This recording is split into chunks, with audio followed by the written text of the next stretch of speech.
நாகநந்திங்கிற புத்த பிக்ஷுவுடைய வேஷம் பூண்டிருந்தவர் துர்விநீதனோட உயிரை காப்பாத்துறது ஒண்ணுதான். முறிஞ்சு விழுந்து கிடந்த மரங்களுக்கு மத்தியிலிருந்து குதிரை ஒன்று வெளியே வந்துச்சு. மாமல்லனையும் பரஞ்சோதியையும் எச்சரித்து காப்பாத்தலான்னு பரஞ்சோதியோட முகத்துல அப்ப சொல்லவே முடியாத பீதி தோன்றுச்சு.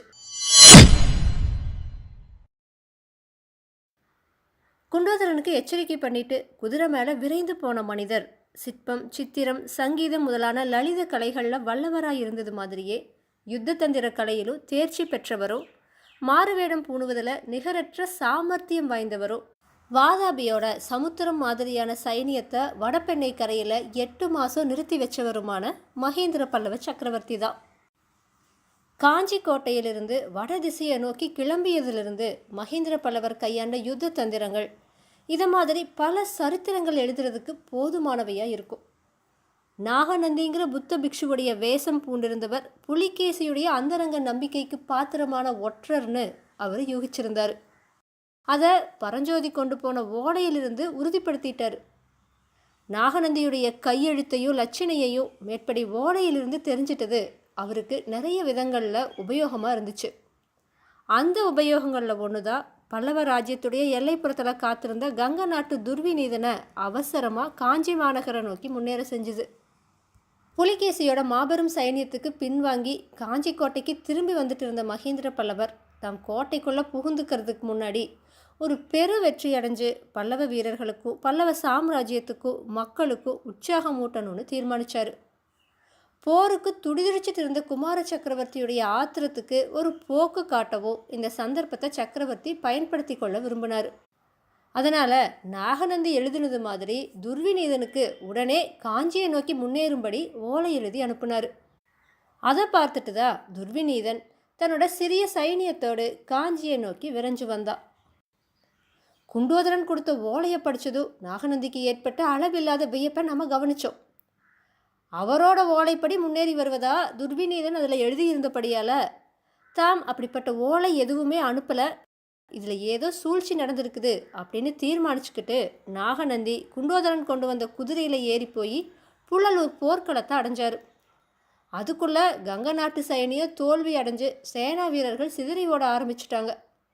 அந்த நிலைமையில் துர்விநீதனோட உயிரை காப்பாற்றுறது ஒன்று தான் தாம் செய்யக்கூடியது அப்படிங்கிறத உணர்ந்த நாகநந்தி அவனை தம்மோட அழைச்சிட்டு தெற்கு திசையை நோக்கி விரைந்து ஓடினார். இந்த புள்ளலூர் யுத்தத்தில் மாமல்லரையும் பரஞ்சோதியையுமே முழுசாக நம்பி மகேந்திர பல்லவர் விட்டுடலை. பொறுக்கி எடுத்த 1000 குதிரை வீரர்களோடு புள்ளலூர் போர்க்களத்துக்கு வந்து சேர்ந்தார்.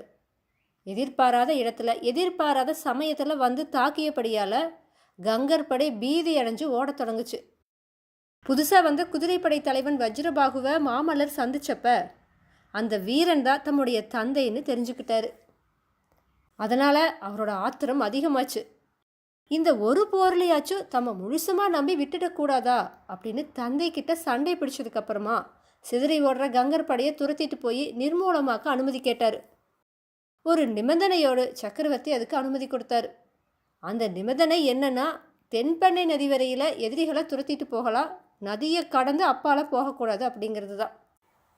எதிரிகளை துரத்தி செல்லும்படி மாமல்லரை தென் திசைக்கு அனுப்பிட்டு மகேந்திரர் திரும்பி போயிடலை. நாகநந்தியோட கொடூர சூழ்ச்சிகளை எதிர்க்கிறதுக்கு கள்ளங்கம்படமில்லாத இளம் பிள்ளையான மாமல்லரையே நம்பி விட்டுட முடியுமா? குண்டோதரனுக்கு எச்சரிக்கை பண்ணிட்டு கிளம்பின மகேந்திர பல்லவர் இருட்டையும் புயலையும் பெரும் மழையையும் பொருட்படுத்தாமல் தென்கிழக்கு திசையை நோக்கி போனார். உதயமாகிறதுக்கு ஒரு ஜாமம் இருக்கிறப்ப தென்பெண்ணை நதிக்கரையை அடைஞ்சார். அப்போ மழையோட வேகம் குறைஞ்சு வானத்தில் மேகங்கள் கலைஞ்சு நட்சத்திரங்கள் கூட தெரிஞ்சுது. அந்த லேசான வெளிச்சத்தில் நதியும் நதிக்கரையும் அப்போ கொடுத்த காட்சியை வர்ணிக்கிறதுங்கிறது இயலாத ஒரு காரியம். நதியோட 2 கரையையும் தொட்டுட்டு ஹோங்கிற இறைச்சலோடு நுங்கு நுரையுமா பிரவாகம் போயிட்டு இருந்துச்சு. நேத்திக்கு அல்லது முந்தைய தினமாக இருந்தால் அப்படிப்பட்ட பெரிய பிரவாகம் கூட கொஞ்சம் தூரத்திலிருந்து பார்வைக்கு தெரிஞ்சிருக்காது. அடர்ந்த தோப்புகள்னால அது மறைக்கப்பட்டிருக்கும். ஆனால் இப்போ நதிக்கரையில் நெருங்கி வளர்ந்திருந்த அவ்வளவு விருட்சங்களும் முறிஞ்சு விழுந்து கிடந்துச்சு. மகேந்திரர் நதிக்கரையை நெருங்கினதோ முறிஞ்சு விழுந்து கிடந்த மரங்களுக்கு மத்தியிலிருந்து குதிரை ஒன்று வெளியே வந்துச்சு.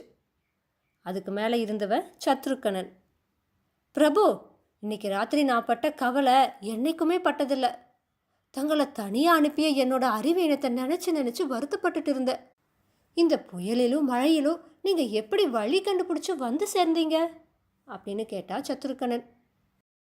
நானும் எத்தனையோ இரவுகளை பார்த்துருக்க சத்ருக்கனா, ஆனால் இன்றைய இரவை போன்ற பயங்கரத்தை பார்த்ததே இல்லை. போகட்டும், நீ இங்கே காத்திருந்ததில் பயன் ஏதும் உண்டா அப்படின்னு மகேந்திர பல்லவர் கேட்டார். ஆமாம் பிரபு, இங்கே தான் அவங்க நதியை கடந்து போனாங்க அப்படின்னு சொன்னான் சத்ருக்கனன். துர்விநீதன் இருந்தானா, நீ பார்த்தையா அப்படின்னு மகேந்திர சக்கரவர்த்தி கேட்டார்.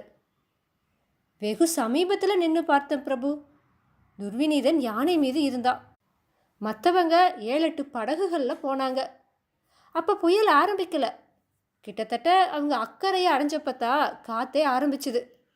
கரையோரம் போயிட்டபடியால் தட்டு தடுமாறி கரையேறிட்டாங்க. அப்போ நதியில் பிரவாகமும் அவ்வளவா இல்லை அப்படின்னு சத்ருக்கனன் சொன்னான். நீ சொன்ன இடத்துக்கு தான் அவங்க போயிருக்கணும். பின்னால் படகு ஒன்றையும் விட்டுட்டு போகலையா அப்படின்னு மகேந்திரர் கேட்டார். ஒரு படகை விட்டுட்டு போனாங்க பிரபு. அதை நீங்களும் நானும் எடுத்துகிட்டு போய் பிக்ஷுவை திண்டாட செய்யலான்னு நினச்சேன். ஆனால் புயல் நம்மளை திண்டாட விட்டு படகை அடிச்சுட்டு போயிடுச்சுன்னு சத்ருக்கனன் சொன்னான். சரி, நல்லதாக போச்சு சத்ருக்கனா. துர்விநீதனை தொடர இப்போ அவகாசம் இல்லை. அதை விட முக்கியமான வேலை இருக்குது. மாமல்லனும் பரஞ்சோதியும் எங்கே இறங்கி இருக்காங்கன்னு தெரிஞ்சுக்கிட்டே இல்லையான்னு மகேந்திரர் கேட்டார். இந்த நதிக்கரையில் தான் கிழக்க அரைக்காத்த தூரத்தில் இருக்காங்க பிரபுன்னு சத்ருக்கனன் சொன்னான். இந்த பெரும் புயலில் அவங்க என்ன பாடுபட்டாங்களோ தெரியலை. உடனே அவங்க இருக்கிற இடத்துக்கு போகணும். பொழுது விடியறதுக்குள்ளே அவங்க தென்பெண்ணையை கடந்துடணும்.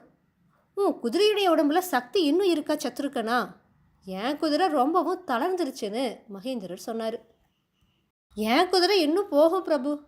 இது மேலே ஏறிப்போங்க, நான் இங்கேயே இருக்கேன்னு சத்ருக்கனன் சொன்னான். இல்லை 2 பேரும் தான் போகணும்னு மகேந்திரர் சொன்னார்.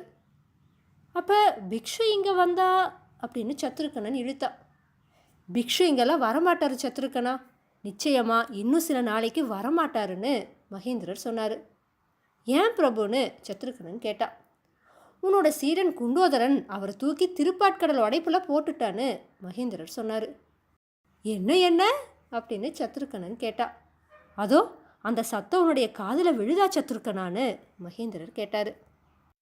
சத்ருக்கனன் கொஞ்சம் உத்து கேட்டுட்டு, ஆமாம் பிரபு, சமுத்திர கோஷம் மாதிரி இருக்குது. மறுபடியும் மழையா அப்படின்னு கேட்டான். மழை சத்தம் அப்படி இருக்காது. திருப்பாட்கடல் உடஞ்சிருச்சு. நாளை பொழுது போகிறதுக்குள்ளே வராக நதியிலிருந்து தென்பெண்ணை வரையில் ஒரே பிரளயந்தான்னு மகேந்திரர் சொன்னார். ஐயோ, மாமல்லர் அப்படின்னு அலறுனா சத்ருக்கனன். வா போகலாம், மாமல்லனையும் பரஞ்சோதியையும் எச்சரித்து காப்பாற்றலான்னு மகேந்திரர் சொன்னார். சுவாமி, குண்டோதரன் அப்படின்னு கேட்டா சத்ருக்கனன். குண்டோதரன் திருப்பாட்கடல் உடைப்பை அடைக்க முயற்சி செஞ்சான். அது முடியாத காரியம். ஓடி போய் ஆயனரையும் சிவகாமியையும் காப்பாற்றுன்னு எச்சரிக்கை செஞ்சுட்டு வந்தேன். என்ன செஞ்சானோ அப்படின்னு மகேந்திரர் சொன்னார். ஆஹா, அவங்க வேற அகப்பட்டுட்டாங்களா?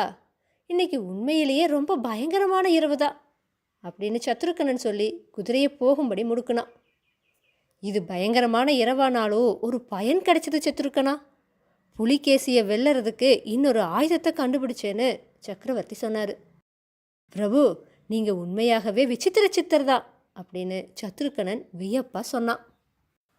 2 குதிரைகளும் நதிக்கரையோரமாக கிழக்கு திசையை நோக்கி போச்சு. வழியெல்லாம் முறிஞ்சு கிடந்த மரங்களை தாண்டி போகிறதுல அவங்களுக்கு எவ்வளவோ சிரமம் ஏற்பட்டுச்சு. இருந்தாலும் பொழுது புலரும் சமயத்தில் அவங்க பல்லவ சைனியத்துடைய பாசறையை வந்தடைஞ்சாங்க. அல்லோலகல்லோலமாக கிடந்த அந்த பாசறையில் நுழைஞ்சதும் பல்லவ வீரர்களுக்கெல்லாம் வந்திருக்கிறவர் மகேந்திர சக்கரவர்த்தின்னு தெரிஞ்சிருச்சு. உடனே பலமான ஜெயகோஷம் எழுந்துச்சு. மகேந்திரர் தளபதி பரஞ்சோதியை பார்த்த உடனே அவருக்கு பேச இடம் கொடுக்காம, தளபதி உடனே புறப்படணும். இன்னும் 1 நாழிகைக்குள்ள தென்பெண்ணையை கடந்து அக்கறை போகணும். நீந்த தெரிஞ்சவங்க நீந்தட்டும், நீந்த தெரியாதவங்க மரம் மட்டைன்னு எதையாச்சும் பிடிச்சுக்கட்டும். குதிரைகள் யானைகள் எல்லாத்தையும் ஆற்றுல அடிச்சு விடுங்க. ஆயுதங்கள் சாமக்கிரியைகள் எது போனாலும் போகட்டும். மனுஷங்க பிழைச்சா போதும் அப்படின்னு சொன்னார். இந்த விசித்திரமான கட்டளையை கேட்டு திகைச்சு போன பரஞ்சோதியை பார்த்து மகேந்திரர், ஓஹோ, காரணம் தெரியணுமா? திருப்பாட்கடல் உடைப்பெடுத்துருச்சு. அதோ வினாடிக்கு வினாடி அதிகமாகிற கோஷத்தை கேளு. இன்னும் ஒரு ஜாமத்துக்குள்ள வெள்ளம் இங்கே வந்துடும் அப்படின்னு சொன்னார். பரஞ்சோதியோட முகத்தில் அப்போ சொல்லவே முடியாத பீதி தோன்றுச்சு. பிரபு பிரபு அப்படின்னு மேலே பேச முடியாமல் அவர் தயங்கி நிற்கிறத பார்த்துட்டு, என்ன விசேஷம் தளபதி, மாமல்லன் எங்கே அப்படின்னு சக்கரவர்த்தி கேட்டார். நேற்றுக்கு இருட்டுனதுக்கு அப்புறமா அசோகபுரத்துக்கு புறப்பட்டு போனார் பிரபு. அங்கே அங்கே அப்படின்னு இன்னும் சொல்லறதுக்கு பரஞ்சோதி தயங்கினார். ஆ, தெரிஞ்சிட்ட தளபதி. அசோகபுரத்தில் ஆயனர் இருக்காரு. அந்த சிற்ப சக்கரவர்த்தியை பார்க்கறதுக்காக குமார சக்கரவர்த்தி புறப்பட்டு போனார். நல்லது. மாமல்லனை காப்பாற்றுற பொறுப்பு இனி நமக்கு இல்லை, அது ஏகாம்பரநாதனோட பொறுப்பு. இங்கே இருக்கிற மற்ற போர் வீரர்களை நாம் காப்பாற்ற முயற்சி பண்ணுவோம் அப்படின்னு சொன்னார் மகேந்திரர். கிழக்கு வெளுத்து பொழுது புலர தொடங்கியிருந்த அந்த நேரத்தில் அசோகபுரத்து புத்த விகாரத்துக்கு பக்கத்தில் மாமல்லர் ஏறி இருந்த குதிரையானது பெருகி வந்த எதிர் வெள்ளத்தில் நீந்தி திணறிட்டு இருந்துச்சு. விகாரத்தோட மேல் தடத்தில் ஆயனரும் சிவகாமியோட அத்தையும் நின்று ஆவலோடும் கவலையோடும் அவரோட வருகையை நோக்கிட்டு இருந்தாங்க. ரதியும் சுகபிரம ரிஷியும் கூட அங்கே இருந்தாங்க. அதே சமயத்தில் நீர் சூழ்ந்த புத்த விகாரத்தின் ஓரமாக பானை தெப்பத்தில் குண்டோதரன் வந்துட்டு இருந்தா. வீதியிலும் சுற்றுப்புறம் எங்கும் வெள்ளம் சுழித்து கும்மாளமிட்டு அதிவேகமாக ஓடிக்கொண்டிருந்ததோடு கணத்துக்கு கணம் பெருகி கொண்டும் இருந்துச்சு.